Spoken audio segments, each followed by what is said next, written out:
It's October 1st and it's 61 degrees in Minnesota today.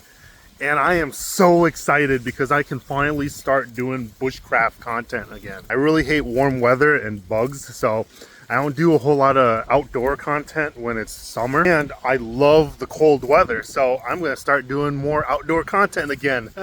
I'm just outside in the woods, just exploring, looking at all the natural resources I have around here. I've got plenty of quaking aspen here, got some maple and oak here, and all of these stalks right here, this is great mullein. These are really dry and could actually be used as a spindle for a friction fire. The dried goldenrod like this would be great for fire starting because it's all dry.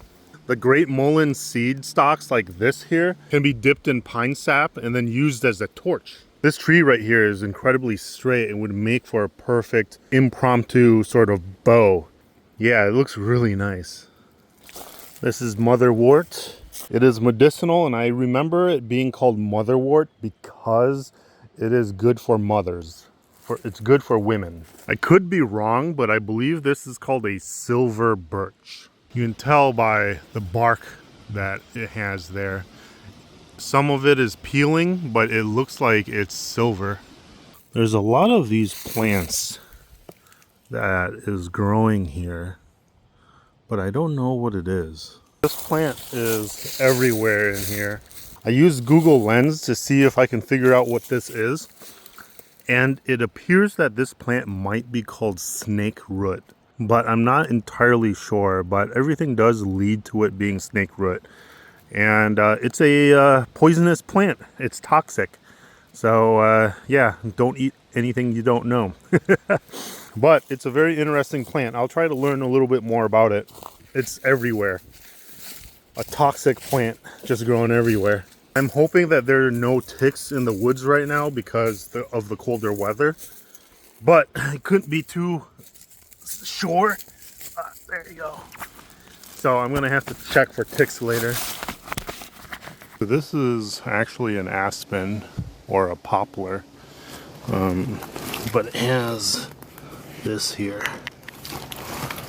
But it's still growing, I think. These are still pretty small. Oh, this is a paper birch. Yeah, this is a paper birch. Like that. But then people will look at something like that over there. See? It has white bark also, but that is a poplar. It's a quaking aspen. Same with like all of these trees right here. They mistake these for birch. But this is a birch, and the other trees are not birches. None of the other trees that are white right here are birch. This is the only birch that's right here. So I'm going around looking for just natural resources, things that I can take. I really like this. This is aspen.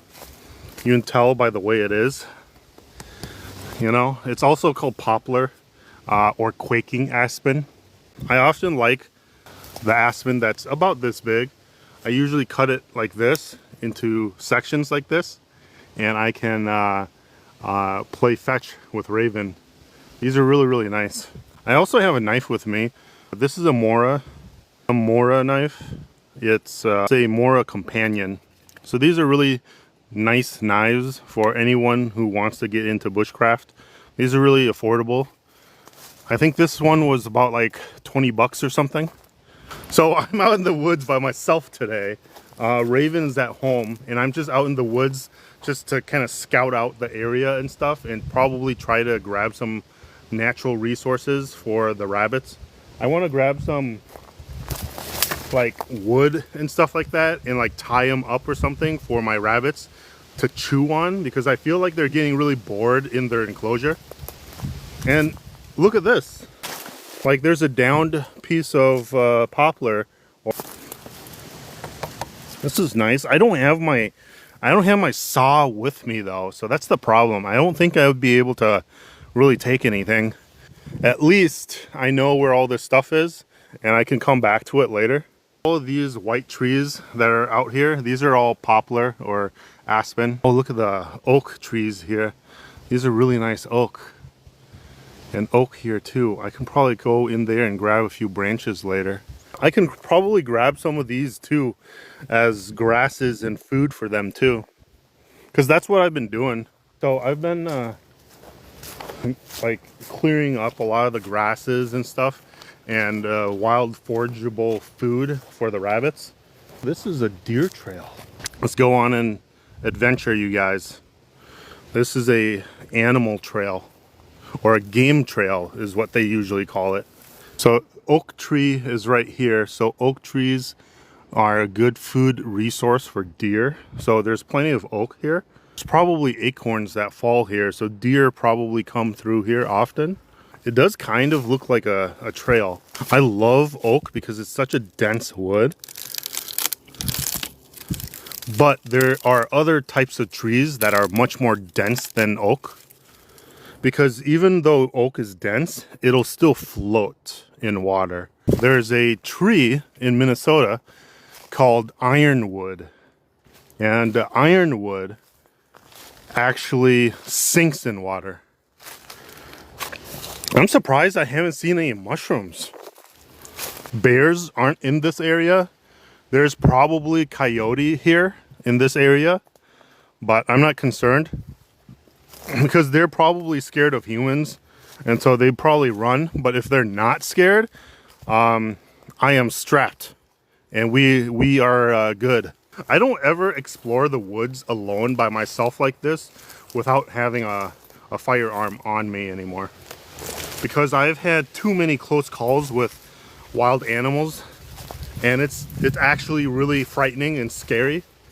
I ran into a cougar once. Yeah, I am not hanging out in the woods here unarmed anymore. That is not, yeah, that's not a thing that I do anymore. I'm more afraid of people than animals. That is true. I am too. Sometimes whenever I'm walking out in the woods, and if I see another individual or another person walking around like I am walking around, I'm more frightened of them than I am of animals. I would prefer to choose the bear. Okay, we're out. I think this is juniper. I could be wrong. Oh wait, no, yeah, this is juniper. This right here, all of this is juniper. They have these berries. Oh, there you go. Ooh, try one? Okay, let's see here. Oh, whoa. What is this? Okay, here, let's flip this back over. I gotta show you guys this. You guys gotta tell me what this thing is. What is that? It doesn't look like it looks furry. Like, what in the world?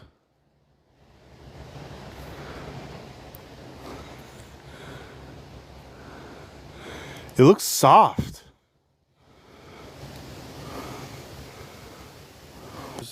You can take these and you can bake with them or use it as a seasoning.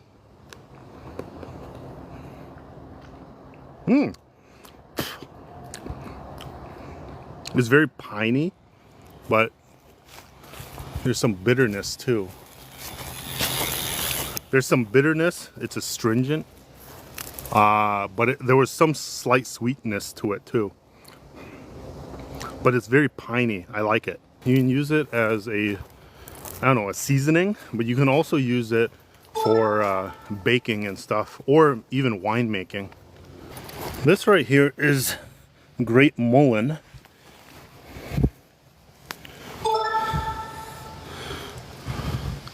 And Great Mullen is really fuzzy. It's very, very soft and velvety. It's so nice. And you can use this as toilet paper. All of this. But this is also very useful for upper respiratory issues. You would turn this into a tea, and you would drink the tea to help out with your upper respiratory issues. Also crush up the seeds that this plant produces and then throw it in water, and it'll paralyze fish and it'll make them float to the top of the water for you to take. But it's illegal. You can't do it. Let's go into the random trail. Oop, yeah. Don't get poked by wood though. Ah, that hurt.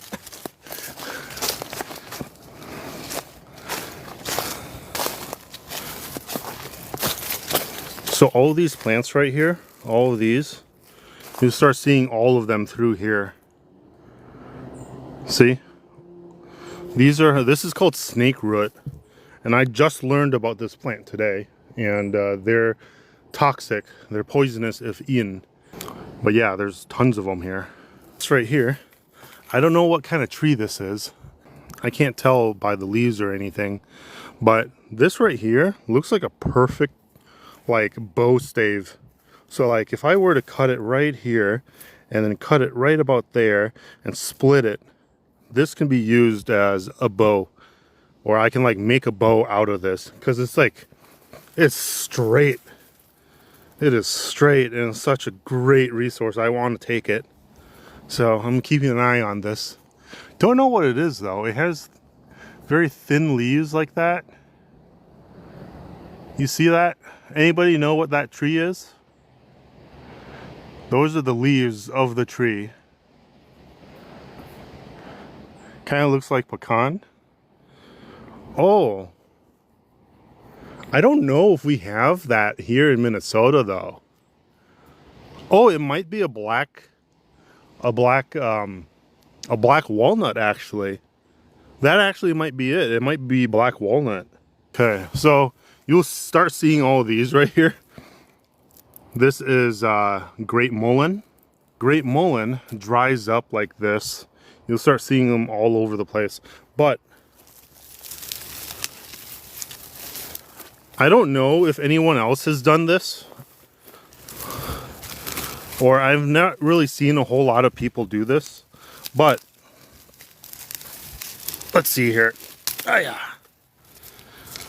These stalks are really dry, and they can be used as the spindle for a friction fire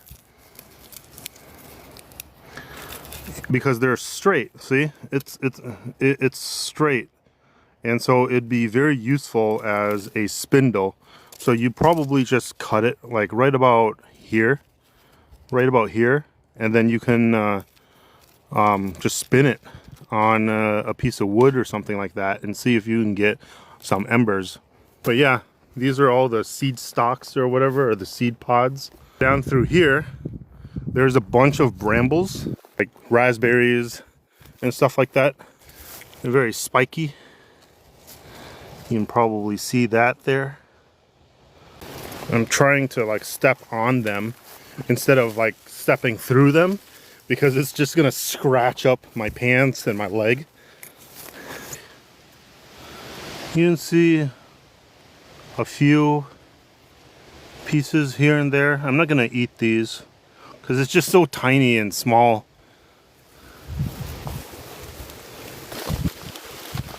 Look at the thorns on this thing. Damn. Next couple of weeks though, we should be getting some rain. And the cooler weather is gonna cause mushrooms to pop up. And so I can't wait to start like go foraging for mushrooms and stuff like that. It's gonna be cool. But oh, right here in this area, right here, 3 weeks ago, when I was driving by, smelled like something died here. It smelled horrible. Had to have been like a deer or some sort of larger animal though, because it was just such a ridiculous stench. It was crazy. All right, this is it. Thanks for watching. Peace out.